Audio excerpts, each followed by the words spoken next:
تو اسی طریقے سے دیکھیں ایک اصول اور ہے کہ قرآن و سنت کو صحابہ کے فہم کے مطابق سمجھنا چاہیے.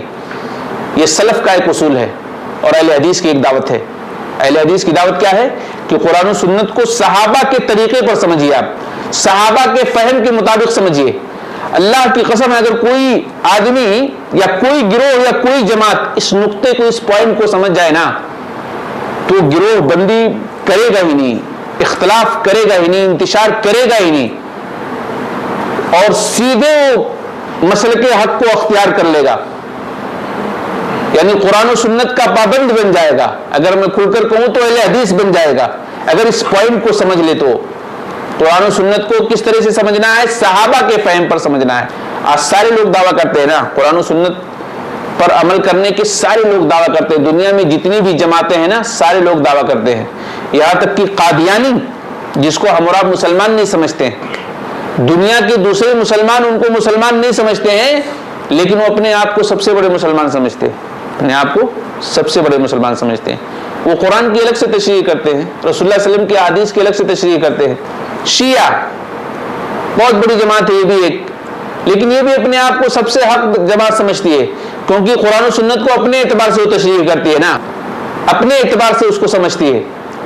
بریلوی دیکھ لیجئے, یہ پتہ نہیں کون کون سی, ہر روز ایک ایک نئی نئی بدعتیں لوگ ایجاد کرتے ہیں. ہر روز نیا دن شروع ہوتا ہے کہ نئی بدعت ان کے یہاں شروع ہوتی ہے. یہ قرآن و سنت کو اپنے اعتبار سے تشریح کرتے ہیں, منمانی اس کے مطلب کو سمجھتے ہیں اور منمانی سمجھاتے ہیں. دنیا کے اندر جتنی بھی جماعتیں ہیں نا, ساری جماعت اپنے اپنے حساب سے قرآن و سنت کو سمجھتی ہے, اس لیے خرابیاں پیدا ہوتی. تو اگر اس پوائنٹ کو ہم سمجھ جائیں کہ قرآن و سنت کو صحابہ کے فہم کے اعتبار سے سمجھنا ہے, ہم کو جیسے صحابہ نے سمجھا ہے ویسے ہی ہم کو سمجھنا ہے, تو سارے اختلافات ختم ہو جائیں گے. ساری جو جماعتیں بنی ہوئی ہیں نا, یہ ساری جماعتوں کا خاتمہ ہو جائے گا اور سارے لوگ قرآن و سنت کے سائے تلے آ جائیں گے. لیکن شرط یہ ہے, کنڈیشن یہ ہے کہ انسان اس نقطے کو سمجھ جائے جو سلف کا اصول ہے, جو صحابہ کا اصول ہے.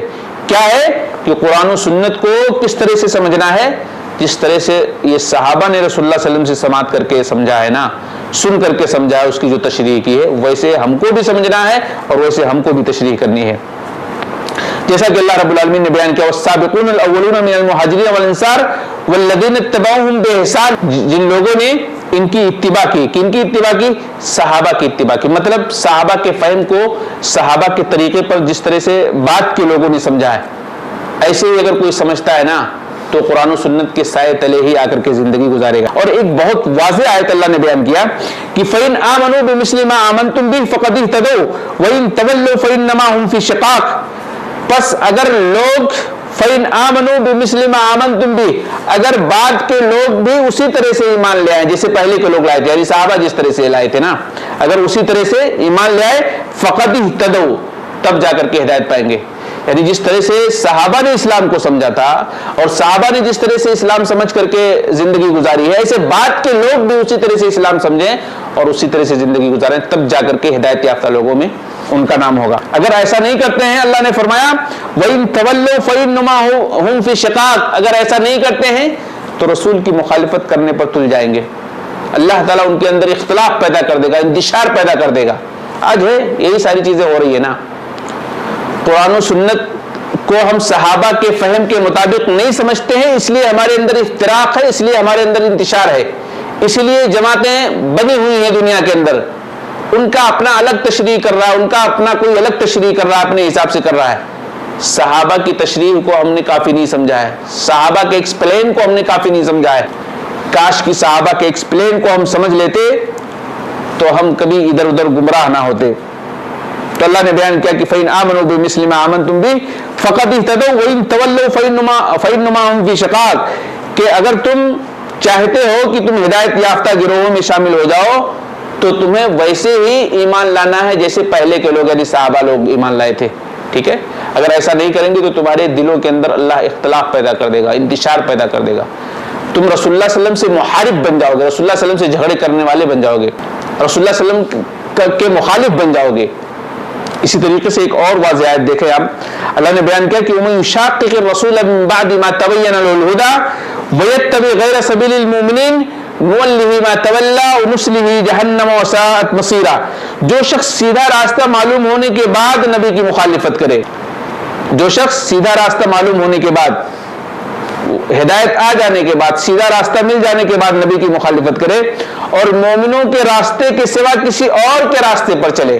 مومنوں کا راستہ یعنی صحابہ یہاں مراد ہے، کیونکہ یہ قرآن انہی کے سامنے نازل ہو رہا تھا نا، تو سب سے پہلے مخاطب تو وہی لوگ تھے صحابہ. اور صحابہ کے راستے کے سوا کوئی اور راستے پر چلے تو اللہ کہتا ہے جدھر وہ چلتا ہے مجھے ادھر ہی چلنے دیتے ہیں، جدھر وہ چلتا ہے مجھے ادھر ہی چلنے دیتے ہیں، لیکن قیامت کے دن جہنم میں داخل کر دیں گے اور برا ٹھکانہ ہے. یہ بھی ایک بہت باریک نقطہ ہے، لوگوں کو سمجھنا چاہیے. جو لوگ بدعت کرتے ہیں نا، وہ سمجھتے ہیں کہ بہت اچھا کام کر رہے ہیں اور ان کو توبہ کی توفیق نہیں ہوتی ہے. بدعتیوں کو توبہ کی توفیق نہیں ہوتی ہے. کیوں نہیں ہوتی ہے؟ اس لیے کہ اس کو اچھا سمجھتے ہیں نا. جب اچھا سمجھیں گے تو توبہ کیسے کریں گے؟ جو لوگ مشرکانہ عمل کرتے ہیں وہ ان کے نزدیک وہی ٹھیک ہے اور اسی پر وہ عمل کرتے ہیں. وہ سمجھتے ہیں ہم ٹھیک کر رہے ہیں. یہ ان کی سمجھ تو ہے، لیکن اللہ کیا کہتا ہے اس پر بھی تو غور کر لیں. وہ اللہ کہتا ہے جو جس راستے کو اختیار کرے گا نا، رسول صحابہ کے راستے سے ہٹ کر کے جو جس راستے کو چن لے گا، انتخاب کر لے گا، ہم اس کو اسی راستے پر چلا دیں گے. یعنی اللہ کا یہ طریقہ ہے کہ اللہ تعالیٰ سزا کے طور پر اس کے لیے اس راستے کو آسان بنا دیتا ہے. اگر وہ برا سمجھے گا تو اس پر کبھی قائم نہیں رہے گا، وہ فوراً پلٹ جائے گا نا. لیکن وہ اس راستے کو برا سمجھتا ہی نہیں ہے.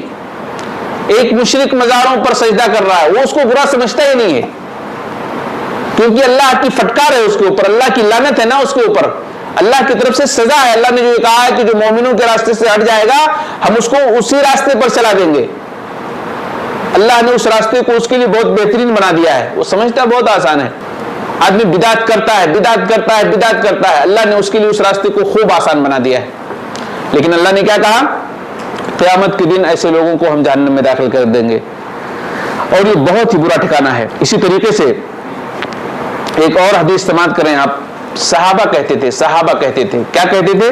کہتے تھے کہ من کان منکم متأسیا فلیتأسی باصحاب محمد صلی اللہ علیہ وسلم. دیکھیں کس طرح سے منہج بتایا گیا ہے. کاش کی لوگ اس پر عمل کرتے اور اس کی باریکی کو سمجھتے. عبداللہ بن مسعود کہتے ہیں کہ تم میں سے جو شخص اقتداء کرنا چاہتا ہو، کسی کے پیچھے چلنا چاہتا ہو، کسی کی تقلید کرنا چاہتا ہو، تو وہ صحابہ کی کرے، رسول اللہ صلی اللہ علیہ وسلم کے ساتھیوں کی کرے. صحابہ کی تقلید کیجیے آپ، صحابہ کی کرے. کیوں؟ کیونکہ وہ امت کے سب سے زیادہ پاکیزہ دل والے تھے. امت کے سب سے زیادہ پاکیزہ دل والے تھے، سب سے زیادہ گہرے علم والے تھے. وَأَقَلَّهَا تَكَلُّفًا، سب سے کم تکلف کرتے تھے. وَأَقْوَمَهَا هَدِيًّا، سب سے وَأَحْسَنَهَا حَالًا، اور سب سے اچھے حال والے تھے. قَوْمًا اخْتَارَهُمُ اللَّهُ لِصُحْبَةِ نبی صلی اللہ علیہ وسلم. ایک ایسی قوم ہے نا، صحابہ کی جماعت ایک ایسی جماعت ہے جس کو اللہ نے پسند کر لیا ہے. کس کے لیے؟ نبی صلی اللہ علیہ وسلم کے لیے پسند کر لیا ہے.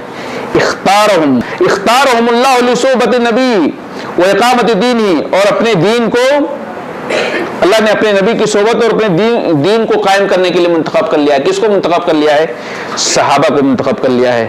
ٹھیک ہے.